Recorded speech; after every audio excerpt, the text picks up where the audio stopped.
Yang paling kita buat juga ada Edge ini. It's not Ruby, but ya namanya lebih enak, Edge. Kemudian Edge itu apa? Intinya ya seperti ini, kita panggilin untuk setiap sebenarnya map kalau di Python sih. Untuk setiap item di list itu panggilin satu fungsinya. Sebenarnya seperti itu intinya. Kemudian kita juga sediain map sama filter sama reduce, tapi kita pas aja dulu. Oke, itu operatornya. Tipe datanya. Otomatis kita butuh, kalau sebuah bahasa mengenal itu butuh namanya variabel. Dan variabel, kalau kita ngomongin masalah variabel, kita biasanya ngomongin masalah scope-nya. Visibility si operator itu seluas apa? Ada dua sebenarnya untuk scope itu, dinamik sama leksikal. Kalau dinamik itu berarti list sebenarnya dinamik. Jadi dia visibilitas, jadi si sebuah variabel itu nggak tergantung dari di mana kita tulis variabel itu di source code kita. Jadi kalau misalkan kita nulis sebuah fungsi, kita dia nggak hanya bisa mengakses variabel, dia nggak bisa mengakses variabel yang di sekeliling fungsi kita yang tulis itu.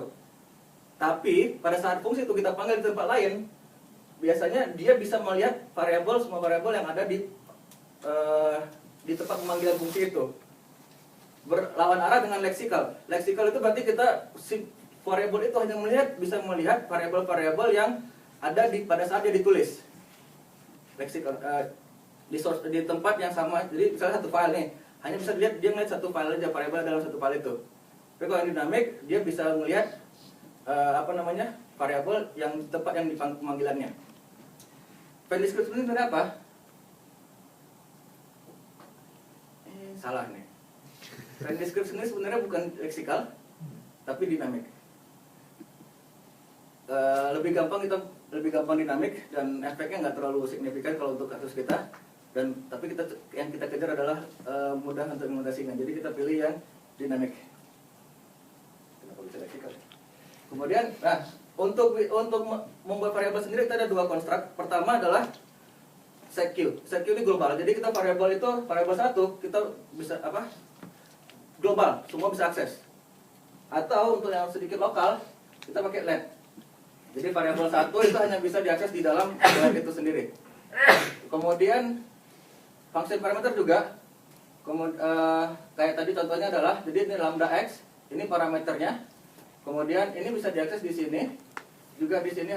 Jadi hanya bisa diakses dalam sini. Kalau di luar x-nya nanti nggak akan bisa diakses. Nah, representasinya di Python apa? Kita kalau misalkan tadi lihat setiap expression ada env-nya. Itu ini bonus environment-nya. Itu yang menampung semua lokalnya. Menampung semua variabelnya, termasuk itu nanti ada parent-parentnya juga. Oke, ada parent-nya itu. Kemudian ya ini Swiss standar. Kita gunakan yang Python-nya, dictionary Python. Karena juga implementasinya udah sangat katanya ya. Jadi bahkan yang untuk atributnya si Python sendiri menggunakan implementasi dari dict-nya itu sendiri untuk Python-nya. Jadi kita menggunakan dict-nya Python. Kita lihat di sini, ini cuma sekedar base case-nya ini dict. Kemudian kita tambahin data sama set globalnya. Nah, untuk dapatkan sebuah variabel seperti yang tadi bilang, ini turunan dari expression. Ini ada variabel n selalu nih kita munculkan. Ini bisa kita akses variabelnya. Nah, kita ambil dari variabelnya. Wah, ini nggak kelihatan di sini harusnya. N-nya ambil. Kalau misalnya nggak dapat, baru kita ambil dari built-in-nya. Kemudian, kemudian function ada 63 built-in function. Nanti kita lihat. Contoh buat function sebenarnya Fibonacci-nya lambda n kon ya ini standar Fibonacci seperti itu. Kemudian lambda expression juga. Nah, ini dia lambda expression, dia hanya ngembalikan sebuah fungsi yang bisa dipanggil nanti. Function itu apa? Function itu ya ini objeknya. Dia nanti harus bisa di-apply. Ini apply. Jadi bisa dipanggil, kita evaluasi semua parameter-parameternya, kemudian body-nya kita jalankan, kemudian kita evaluasi. Kemudian, nah, apply-nya itu cuma tinggal panggil yang fungsi tadi yang apply tadi. Cuma panggil apply tadi. Masukin environment-nya sama argumennya. Nah, otomatis kalau misalkan kita untuk membackup sebuah aplikasi, otomatis untuk extending-nya harus lebih mudah, ya kan? Kemudian demo, cuman kayaknya waktunya udah ini, kita bypass saja. Tapi jelas intinya sama, membuat fungsi baru dengan menambahin suatu expression. Jadi buat turunan dari kelas expression itu. Terus kita implementasiin evalnya itu, evaluatnya. Kemudian, oke, itu sebenarnya udah selesai. Cuman ada lesson learn, sebagian lesson learn itu sebenarnya yang paling disesali kenapa pada dari implementasi ini adalah menggunakan none as value. Don't try this. Jangan pernah menggunakan none as value karena itu akan ya agak repot. Karena tadi gini, kan untuk string kosong nil itu tadi saya gunakan none. Jadi kita harus ngecek semua none. None ini harus ngecek none ini apakah string kosong atau none yang lain gitu. Makanya kita kalau bisa jangan pakai none. None itu jangan diganggu gugat, jangan di fungsinya hanya sekedar untuk bahwa ini nggak ada nilainya. Tapi apa? Kita bisa gunakan buat kelas nil type, tapi non zero ini kita definisiin nilainya false. Jadi kita bisa pakai non zero itu berarti kalau misalkan nilainya true, kalau if nil, jadi kita bisa gini. Kita nil itu ya kan, nil adalah instance dari nil type tadi.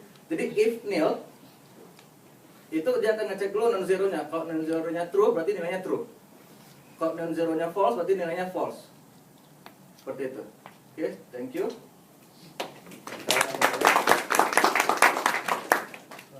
Pertanyaan silahkan kalau mau diskusi. I have a comment. Yes. Can you take that slide up where you had your expression? It's just a comment on a really nice use of the Python language there that I'm not sure you highlighted. No, it was one of the black ones, the pass expression. Further back. Expression. Pass expression. This one? No, it's black. Oh, the black one. Hitam. Yeah. This one. Big, a little bit more before that. That one, yeah. Oh, parse. Yeah.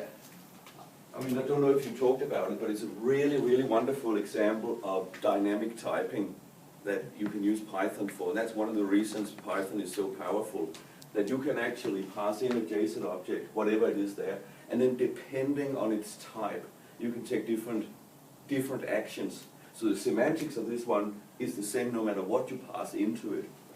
And what you're doing here is saying, all right, if it's a list, for example, you will call the function itself maybe on an element of that list, for example. If it's a floating point, you do something else, right? Yeah. It's just something that many other languages can't do as well. And one of the reasons Python is such a nice language, there are many others, but we use this all the time, this concept of dynamic typing. So just to make that comment. Thanks. Thank you. Ada lagi? Oh ya, silakan. Itu tadi nge-define fungsi di dalam JSON-nya pakai setQ terus lambda. Kalau pakai different bisa nggak? Nggak, kita nggak ada konstruktor itu. Kita harus eksplisit. Jadi setQ itu variabelnya nama fungsinya, lambda itu ya fungsinya itu sendiri. Kita nggak nyediain yang declarative way-nya, nggak ada. Oke. Kalau ya. Kalau nambahin fungsi waktu bisa nggak? Tadi kan contoh demonya kan payung cantik gitu. Sekarang kalau si dunia nyata misalnya dalam periode bulan Mei payung cantik, gelas cantik. Periode berikutnya payung gitu. Ya, sebenarnya kita mana tadi ininya? Untuk kasus ini sendiri, untuk penggunaannya di bonus itu kita server kita nggak akan ngirim kalau itu bukan waktunya sebenarnya. Jadi waktu itu ada di servernya. Untuk hari ini dia akan ngirim hanya yang berlaku hari ini aja sebenarnya. Cuman nggak tertutup kemungkinan kalau misalkan kita mau nambah fungsi baru waktu data backup bonus JSON, bonus JSON. Nah ini kalau kita lihat, hilang. Sorry. Ya. Kita lihat ke bawah. Kenapa filmnya nggak jalan ya?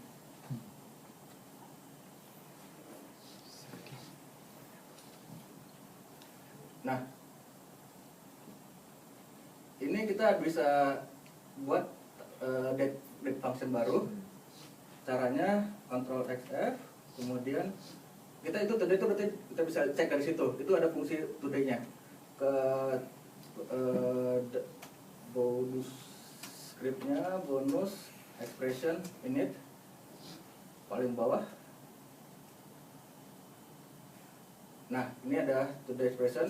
Kalau tadi saya sebenarnya ngedemoin yang ini, jadi kita membuat today expression, kemudian kita import datanya.